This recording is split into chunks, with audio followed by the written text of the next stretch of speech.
시작. 시온의 딸에게 말하여라. 보아라, 내 왕이 내게로 오신다.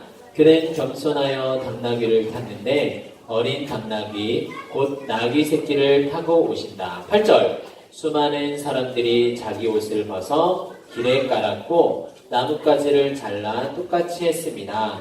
예수님의 앞뒤에서 따라가는 사람들이 소리쳤습니다. 다윗의 아들에게 호산나. 주님의 이름으로 오시는 분이 복되도다. 높은 곳에서 호산나. 자, 여러분 잘 읽었어요? 전사에 혼자 읽는 듯한 느낌이 들던데 잘 찾았어요? 자, 여러분 오늘은 종려주일이라고 했어요. 여러분 한번 따라해볼까요? 종려주일. 네, 이 종려주일이라는 것은 뭐냐면요, 예수님께서 우리를 위하여 우리의 모든 죄를 대신 지시고 십자가에서 죽으시기 위해서 예루살렘 성으로 들어가셨어요. 근데 그 예루살렘 성으로 들어갈 때 사람들이 다 종려나무 가지, 이거보다 사실 실제는 더 큰 나무지만 종려나무 가지를 막 흔들면서 환호를 했어요. 뭐라고 환호했냐면 오늘 우리 말씀 볼 때 맞아요. 호산나라고 외쳤어요. 호산나라는 뜻은 부디 제발 우리를 구원해 주세요 라는 말이에요. 부디 구원해 주소서 라는 말이 호산나입니다. 근데 호산나만 외친 게 아니라 또 다른 말도 외쳤어요. 뭐라고 외쳤냐면 다윗의 자손이여 라고 했습니다. 여러분, 다윗의 자손이라는 말은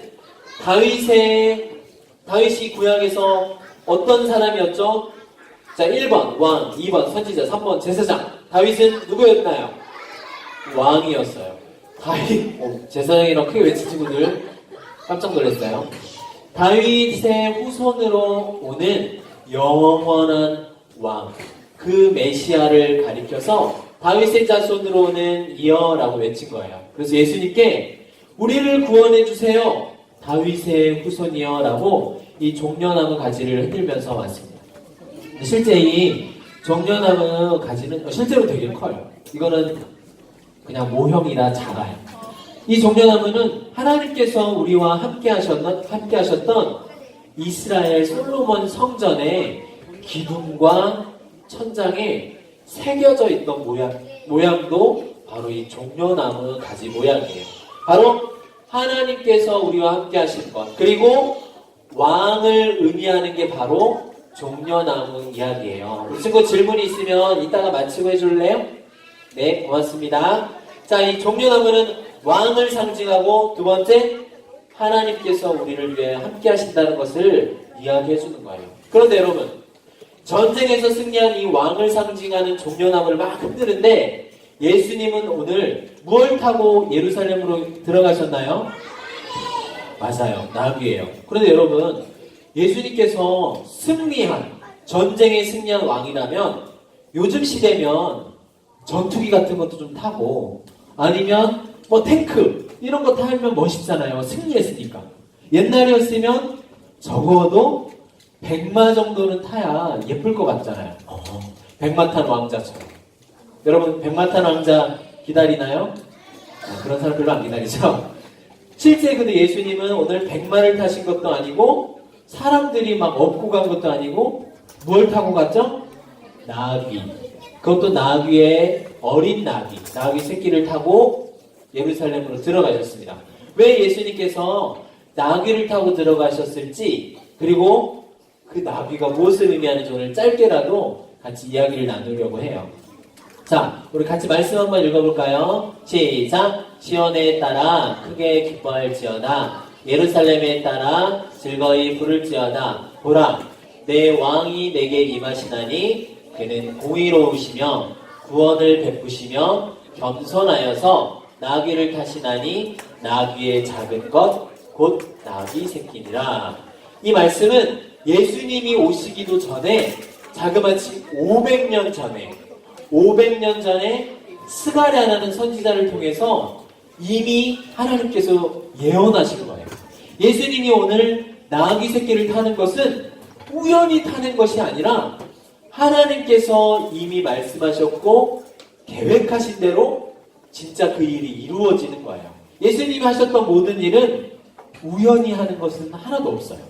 창조부터 끝까지 하나님의 뜻대로 이 모든 것을 이루어 가시는 것을 우리는 보게 됩니다.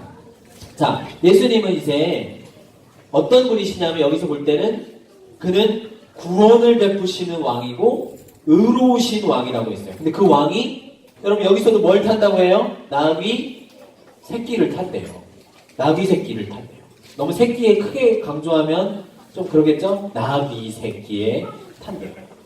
짝 천천히만 해도 좀 이상하네요. 자, 그런데 예수님은 나귀를 타는데 이 어린 나귀 새끼를 타는데 그냥 어디에서 구할 수 있는지를 예수님은 알고 계셨어요. 감난산 맞은편에 있는 마을에서 엄마 나귀와 나귀 새끼가 매어 있는 것을 예수님은 이미 알고 계셨어요. 그래서 제자들을 보내서 나를 위해서 나귀 새끼를 끌고 오라라고 합니다. 여러분, 근데 주인이 있는 나귀를 그냥 함부로 끌고 오면 돼요? 안 되잖아요. 그래서 제자들이 물어봤어요.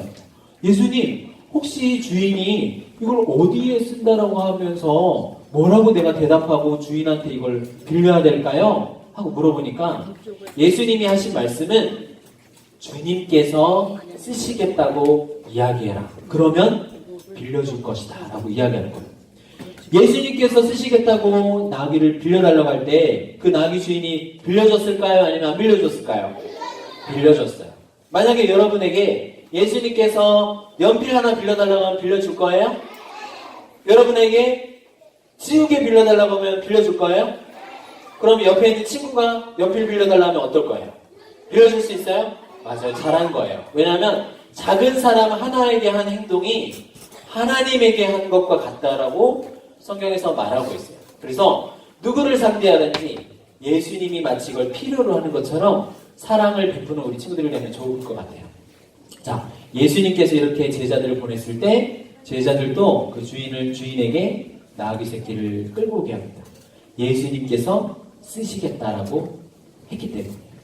자, 그런데 이 나귀가 성경에서는 그냥 나귀를 타는 것이 아니라 이미 아까 예언된 이야기라고 했잖아요. 언제부터 이 나귀에 대한 것이 이야기됐는지 한번 창세기 때부터 한번 돌아볼게요. 자, 창세기 말씀 앞에 있는 긴 전사님 읽을게요. 그 다음 밑에 있는 절은 우리 친구들이 읽을 거예요. 자, 시작. 규가 유다를 떠나지 아니하며 통치자인 지팡이가 그 발 사이에서 떠나지 아니하기를 실로가 오시기까지 이르리니 그에게 모든 백성이 복종하리로다. 시작. 그가 그의 어린 나귀를 포도나무에 메고 그의 암나귀 새끼를 극상품 포도나무에 맬 것이다. 그가 포도주로 그의 옷을 빨며 포도즙으로 그 의복을 빨 것이다. 이 예언은요, 야곱의 아들들이 몇 명이죠? 12명. 그 12명의 아들들 중에 유다라는 아들에게 야곱 이스라엘이 예언한 내용이에요. 근데 뭐라고 예언하냐면 유다의 후손 가운데서 메시아가 올 것인데 그 메시아, 실로라는 말은 평강을 가져다 줄 자라는 거예요. 이 세상에 죄와 어둠과 날마다 싸우고 슬프고 이런 세상에 평강을 가져다 줄 메시아가 올 것인데 그 메시아에게는 나귀가 있어요. 그의 나귀는, 그 어린 나귀는 포도나무에 매어 있을 것이다 라고 얘기합니다. 여러분, 근데 그냥 포도나무가 아니에요. 무슨 포도나무라고 하냐면 극상품이라는 것은 1등급 중에서도 1등급 쭉 올라가서 제일 좋은 포도나무를 극상품이라고 하는 거예요. 여러분, 포도 좋아해요? 맛있잖아요. 근데 성경에도 포도가 많이 나와요. 이 포도가 비유하는 것이 어떤 것인지도 잠깐 알아보도록 할 거예요. 자, 이 포도나무에 뭐가 매어 있다고요? 어린 나귀가 매어 있다고 합니다. 자, 그럼 한번 이 포도나무가 또 무엇을 이야기하는지 한번 보겠습니다. 자, 시편 80편 말씀. 글씨 읽을 수 있는 친구들은 다 같이 크게 읽는 거예요. 시작! 주께서 한 포도나무를 애굽에서 가져다가 민족들을 쫓아내시고 그것을 심으셨나이다. 너무 잘 읽었어요. 하나님께서 애굽에서부터 가져와서 약속한 땅에 심으신 포도나무가 있대요. 이 포도나무는 애굽을 탈출하여서 약속의 땅으로 도착한 누굴까요? 이스라엘을 비유로 말씀하신 거예요. 그래서 이 포도나무는 이스라엘 백성들을 이야기하는 내용이에요. 그런데 이사야 5장에 보면은 이 포도나무와 포도원에 대한 이야기를 더 자세히 해줍니다. 자, 여러분, 하나님께서 뭐라고 말씀하시냐면 비유로 포도나무를 이야기하는데 너무나 좋은 1등급 중에서도 1등급 극상품 포도나무를 하나님께서 심으셨어요. 쾅! 하고 심으셨고 아름다운 포도나무를 이곳에도 심고 저곳에도 심고 저쪽 뒤에 있는 친구들이 있는 쪽에도 심고 다 심었고 물 주고 거름 주고 잘 돌보았어요. 거기에는 지나가는 사람들이 잘 크크라고 오줌도 싸고 똥도 싸고 다 했겠죠. 엄청 잘 자라도록 포도나무를 잘 돌봤어요. 그런데 그 포도나무가 기대와 전혀 다르게 이상한 열매가 맺힌 거예요. 1등급 포도나무를 심었는데 좋은 포도나무가 아니라 썩어 있고 맛없고 먹을 수 없고 팔 수도 없는 들포도들, 정말 누구를 줄 수도 없는 그런 포도 열매가 열린 거예요. 여러분 같으면 어떻게 할 거예요? 안 먹죠. 이거 먹다가 쾌! 하고 뱉고 전사님 같으면 이거 발로 밟고 너무 지금까지 포도나무에 가꾼 것이 괘씸해가지고 포도나무 뽑아버리고 불태워버릴 것 같아요. 포도원 전체를. 그럴 것 같아요? 전사님 성격이 너무 괴팍한가요? 실제로 이런 포도 열매들이 나자 그런데 하나님께서는 약속하셨어요. 뭐라고 약속하셨냐면 나중에 실제로 이런 포도 열매밖에 안 났지만 더 좋은 극상품 포도나무를 다시 심고 진짜 3년 후에는 좋은 열매가 맺히도록 하겠다라고 하나님 예언하셨어요. 이스라엘 백성을 상징하는 포도나무는 완전히 망해버렸지만 그 이스라엘을 회복시키시고 구원하실 새로운 진짜 좋은 포도나무를 심어주겠다라고 이야기했습니다. 여러분, 여기서 말하는 진짜 좋은 포도나무는 누구를 가리켜서 한 말씀일까요? 어떻게 알았지? 예수님이세요. 예수님께서 제자들과 사람들한테 뭐라고 하냐면 나는 포도나무요 너희는 가지니 라고 이야기했어요. 예수님이 실제로 포도나무라는 이야기는 아니에요. 그러나 비유로서 상징으로 이야기한 거예요. 나는 포도나무다. 왜냐하면 구약에서 내내 새로운 포도나무, 망해버린 이스라엘도 포도나무였지만 더 좋은 극상품 포도나무를 심고 열매 맺겠다고 하셨거든요. 그 포도나무가 예수님 자신이라고 이야기하시는 거예요. 그런데 아까 여러분 야곱이 예언한 유다에 대한 예언 속에 이 극상품 포도나무에 매달려 있는 존재가 있었어요. 기억나요? 뭐가 매달려 있는다 했죠? 나귀 새끼가 매달려 있는다고 했어요. 예수님을 상징한 이 포도나무에 어린 나귀가 매어 있겠다라고 했습니다. 자, 이 나귀에 대해서 성경이 뭐라고 이야기하는지 한번 볼게요. 자, 같이 읽어보겠습니다. 시작! 나귀의 첫 새끼는 다 어린 양으로 대속할 것이요. 그렇게 하지 아니하려면 그 목을 꺾을 것이며 내 아들 중 처음 난 모든 자는 대속할지니라. 대속은 대신 죄를 속죄한다는 거예요. 대신 용서받을 수 있도록 속죄하는 게 대속이에요. 자, 여러분 이 말씀은 어느 말씀에 있는 거냐면 유월절 사건 여러분 알고 있어요? 이스라엘의 모든 장자들, 처음 난 사람들을 위해서 유월절에 어린 양이 죽고 그 어린 양의 죽음으로 모든 사람이 죽어야 되지만 어린 양 때문에 살아난 사건이 유월절 사건이에요. 그런데 하나님께서 이 유월절 이야기를 하시면서 바로 사람뿐만이 아니라 모든 짐승들을 대표해서 하필이면 나귀를 선택하셔서 이야기를 하는 거예요. 이 나귀도 어린 양으로 대속해야 된다라고 이야기를 하는 겁니다. 근데 여러분 처음 난 거는 앞으로 태어날 모든 것들을 대표하는 거예요. 그래서 제일 중요해요. 이 세상에서 태어난 모든 사람들 중에 가장 처음 태어난 사람 누구죠? 아담이에요. 그래서 아담이 모든 세상 사람을 대표하는 거거든요.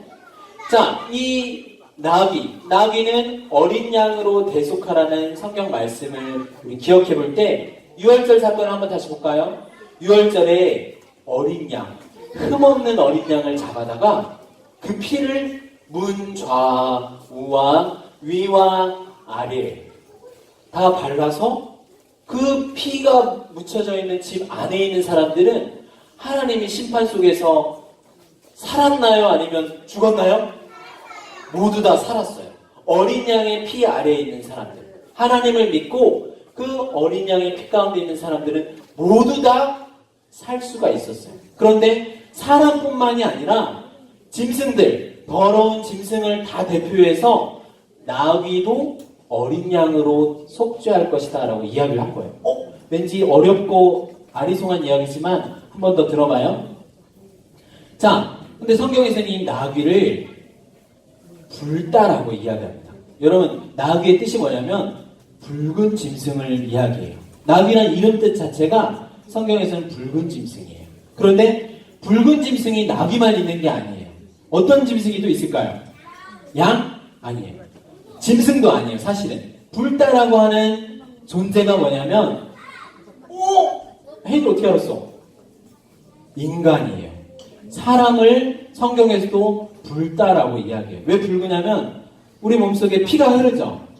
피 때문에 불다라고도 할 수도 있고, 두 번째로는 죄가 있기 때문이에요. 사람 마음속에 죄가 있는데 이 죄 때문에 붉은 존재라고 이야기합니다.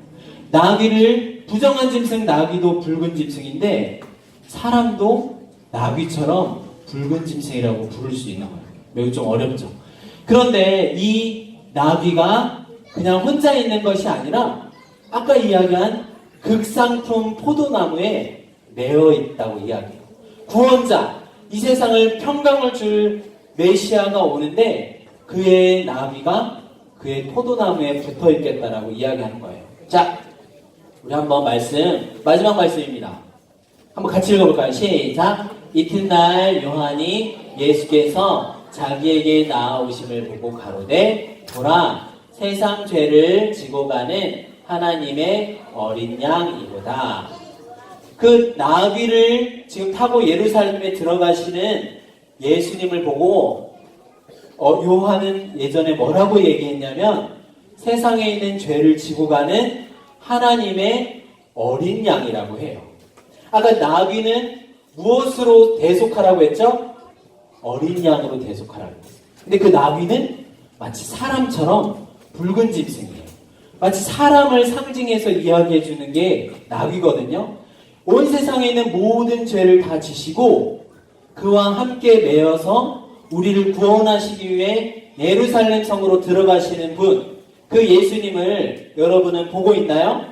그 예수님을 통해서 이 세상에 있는 모든 사람들은 예수님을 믿는다면 모두 다 구원받을 수 있는 거예요. 그래서 여러분들은 이 고난주간에 예수님의 십자가를 마음속에 잘 생각하면 좋을 것 같아요.